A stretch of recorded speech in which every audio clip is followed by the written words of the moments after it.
السلام علیکم ورحمۃ اللہ وبرکاتہ۔ سورۃ الاعراف آیت نمبر 199۔ اعوذ باللہ السمیع العلیم من الشیطان الرجیم من ہمزہ ونفخہ ونفثہ۔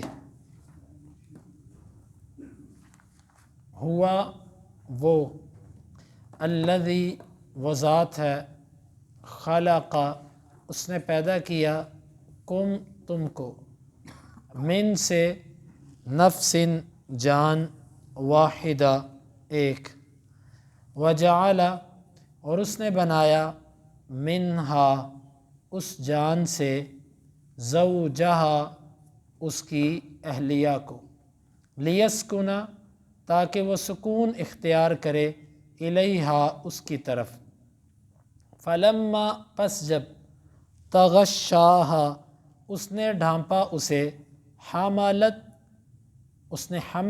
اس نے اٹھایا، حملہ حمل خفیفہ ہلکا، فمرت پس وہ چلی پھری، بھی اس کے ساتھ، فلما پس جب، اثقلت وہ بوجھل ہو گئی، دعوا ان دونوں نے پکارا، اللہ کو، ربہما اپنے رب کو، لئن البتہ اگر، آتیتنا تو ہمیں دے گا، صالحہ نیک، لنکونن البتہ ہم ضرور بھی ضرور ہو جائیں گے، من سے، الشاکرین شکر کرنے والوں سے۔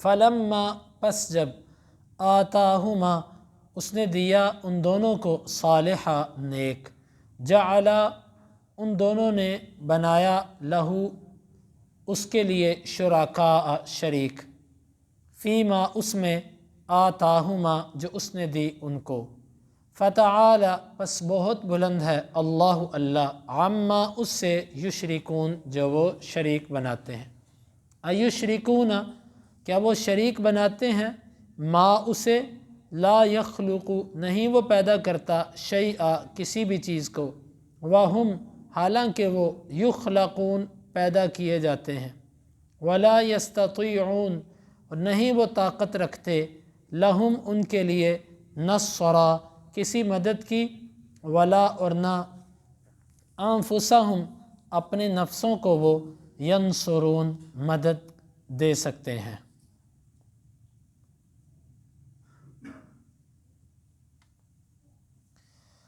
والذی خلقکم من نفس واحدہ اللہ وہ ذات ہے جس نے تمہیں ایک جان سے پیدا کیا، وجعل منہا زوجہا اور اس نے اسی جان سے اس کی اہلیہ کو بنایا، لیسکن الیہا تاکہ وہ اس کی طرف سکون حاصل کرے، فلما تغشاہا حملت حملا خفیفا فمرت بھی بس جب اس نے اسے ڈھانپا تو اس نے ہلکا سا حمل اٹھایا اور وہ اس سے چلی پھری، فلما اثقلت پس جب وہ بوجھل ہو گئی، دعوا اللہ ربہما ان دونوں نے اپنے رب کو پکارا، لئن آتیتنا صالحا لنکونن من الشاکرین اگر تو ہمیں نیک دے گا اولاد تو ہم ضرور بھی ضرور شکر کرنے والوں میں سے ہو جائیں گے، فلما آتاہما صالحا پس جب اس نے ان دونوں کو نیک اولاد دی، جعل لہ شرکاء فیما آتاہما انہوں نے اس کے لیے شریک بنائے اس اولاد میں جو اس نے ان کو دی، فتعالی اللہ عما یشرکون پس اللہ بہت بلند ہے اس سے جسے وہ شریک بنا رہے ہیں، ایشرکون ما لا یخلق شیئا وہم یخلقون کیا وہ شریک بناتے ہیں اسے جو نہیں پیدا کرتا کچھ بھی حالانکہ وہ خود پیدا کیے گئے ہیں، ولا یستطیعون لہم نصرا ولا انفسہم ینصرون نہ وہ ان کے لیے مدد کی طاقت رکھتے ہیں اور نہ وہ اپنے آپ کی مدد کر سکیں گے۔ اللہ تعالیٰ نے ساری انسانیت کو ایک جان سے پیدا کیا، وہ جان آدم علیہ السلام، آدم ہی کی پسری سے اللہ تعالیٰ نے ان کی بیوی زوجہ ہماری ماں اماں جان حوا کو نکالا، اس کا ذکر فرمایا جس سے تمہیں ایک جان سے پیدا کیا اور اسی جان سے اس کے زوج کا لفظ عربی زبان میں مرد اور عورت دونوں کے لیے بولا جاتا ہے۔ ویسے زوجہ بھی کہا جاتا ہے، زوجہ بیوی، لیکن زوج کا لفظ بھی عورت کے لیے بول دیا جاتا ہے۔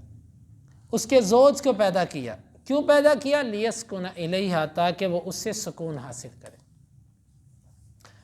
اس آیت مبارکہ کی روشنی میں اللہ تعالیٰ نے عورت کو اس لیے پیدا کیا کہ مرد اس کے ساتھ اس سے سکون حاصل کرے۔ مرد کا سکون اللہ تعالیٰ نے عورت کے ساتھ رکھا ہے۔ اگر کسی بندے کو اس میں سکون نہیں ملتا تو اس کا مطلب ہے کہ وہ فطرت کے مقاصد اور جو اللہ تعالیٰ نے جس مقصد کے لیے عورت کو پیدا کیا وہ اس تک پہنچ نہیں پایا۔ اکثر لوگ اس معاملے کے اندر ناکام رہتے ہیں۔ یہ ازدواجی تعلق بیوی صرف اور صرف ایک جنسی تعلق کے لیے نہیں ہوتی، بلکہ اس میں اللہ نے سکون رکھا ہے۔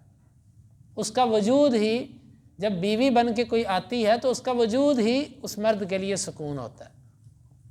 سینکڑوں معاملات، دکھ سکھ، بعض دفعہ انسان اپنے معاملات اپنی بیوی سے شیئر کرے تو وہ ایسا حل بتاتی ہے کہ انسان کی ٹینشن اللہ تعالیٰ ختم کر دیتا ہے۔ تو یہ اللہ تعالیٰ نے اس کو سکون بنایا عورت کو، اور ہمیں یہی ذہن رکھنا چاہیے کہ ہمیں سکون ہے اس سے۔ کئی لوگ کہتے ہیں کہ یہ تو مصیبت ہی ہے، یہ تو پریشانی ہے۔ حقیقت میں یہ لوگ اللہ تعالیٰ کی اس آیت کو نظر انداز کر دیتے ہیں، یا یہ وہ لوگ ہوتے ہیں جو عورتوں کے حقوق کا خیال نہیں کرتے۔ ان کے خیال میں اپنے حقوق ان کے پورے ہونے چاہیے اور عورتوں کی خیر ہے، ان کے کوئی حقوق نہیں۔ پھر ایسے بندے، عورتیں جب ان سے حقوق مانگتی ہیں تو وہ اسے بوجھ سمجھتے ہیں، یہ تو بوجھ ہے ہمارے لیے۔ حالانکہ اللہ تعالیٰ نے فرمایا کہ اس لیے پیدا کیا تاکہ مرد اس کی طرف سکون حاصل، تو ہمیں چاہیے کہ ہم اپنے سکون کو باقی رکھیں، سکون کو خراب نہ کریں۔ اور بعض لوگ سکون حاصل کرنے کے لیے باہر چلے جاتے ہیں، گھر سے نکل جاتے ہیں، اس کا مطلب ہے کہ وہ بھی شادی کے اصل مقاصد تک پہنچ نہیں سکے۔ تو اللہ تعالیٰ نے بیوی میں سکون رکھا ہے۔ فلما تغشاها حملت حملا خفیفا، یہ انتہائی باریک انداز سے میاں بیوی کے ازدواجی تعلق کو بیان، جب اس نے اسے ڈھانپا، ڈھانپنے سے خاص تعلق مراد ہے میاں بیوی کا، تو اس نے ہلکا سا حمل اٹھایا، یعنی کہ وہ ایسا معاملہ ہوتا ہے کہ عورت کو پتہ بھی نہیں ہوتا، کسی طرح ابتدا کے اندر اسے پتہ بھی نہیں ہوتا، انتہائی ہلکا پھلکا وہ چیز ہوتی ہے، اس کو وہ سمجھتی نہیں کہ میرے اوپر کوئی بوجھ ہے۔ ہاں، ایک وقت گزرنے کے بعد اس کو تھوڑا تھوڑا بوجھ محسوس ہونا شروع ہوتا ہے۔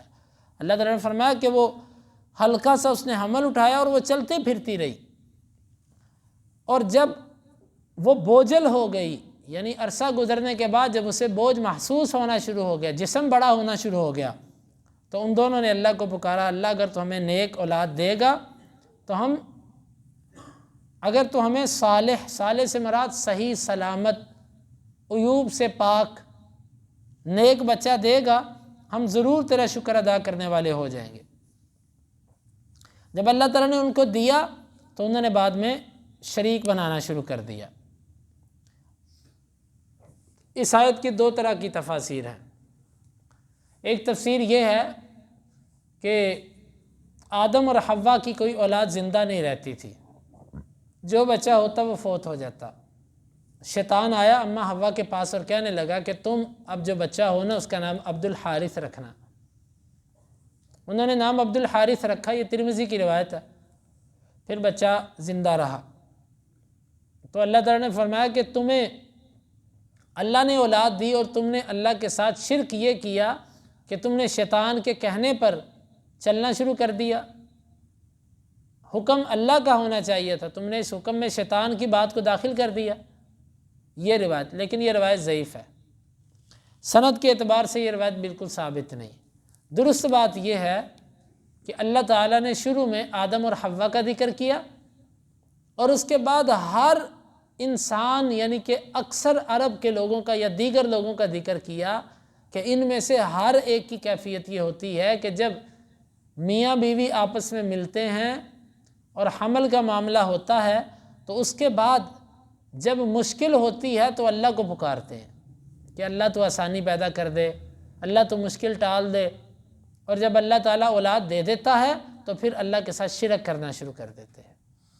یہ تفسیر درست ہے کہ پیچھے آدم اور حوا کا ذکر تھا، آگے پھر ان کی اولادوں کا ذکر کر دیا کہ آنے والے انسان اس کی اولاد میں سے ان کی کیفیت یہ ہے کہ مشکل میں اللہ کو پکارتے ہیں، جب مشکل ٹل جاتی ہے تو اس کے ساتھ شرک کرنا شروع کر دیتے ہیں۔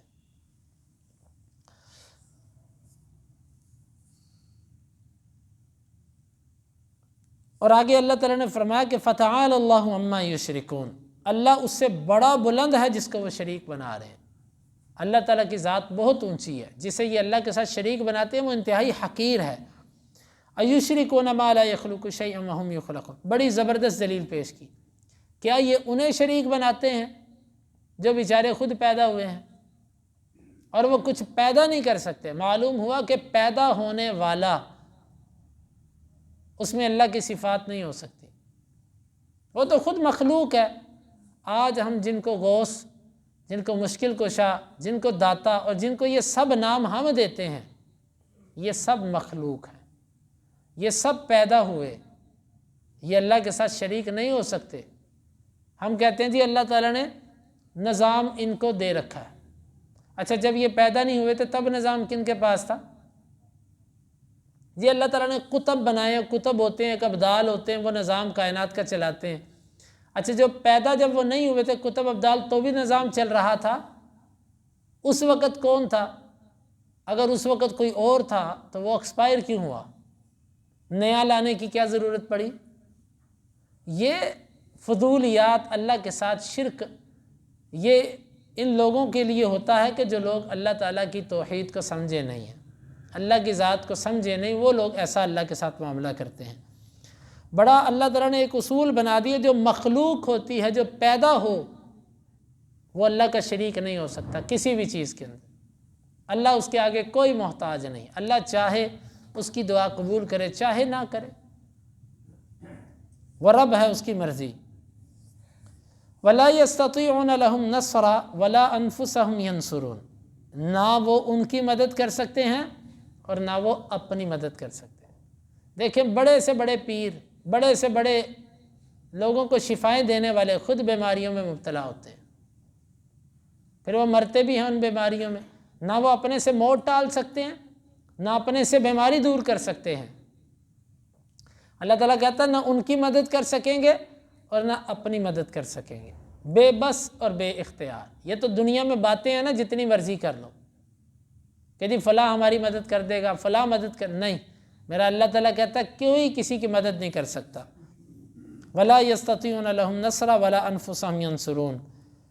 آگے اللہ تعالیٰ نے مزید ان کے بارے میں کچھ آیات کے اندر مزید ذکر کیا، جو انشاءاللہ العزیز کل کے درس میں اللہ تعالیٰ سے دعا ہے اللہ تعالیٰ ان آیات کو سمجھنے کی اور عمل کی توفیق عطا فرمائے۔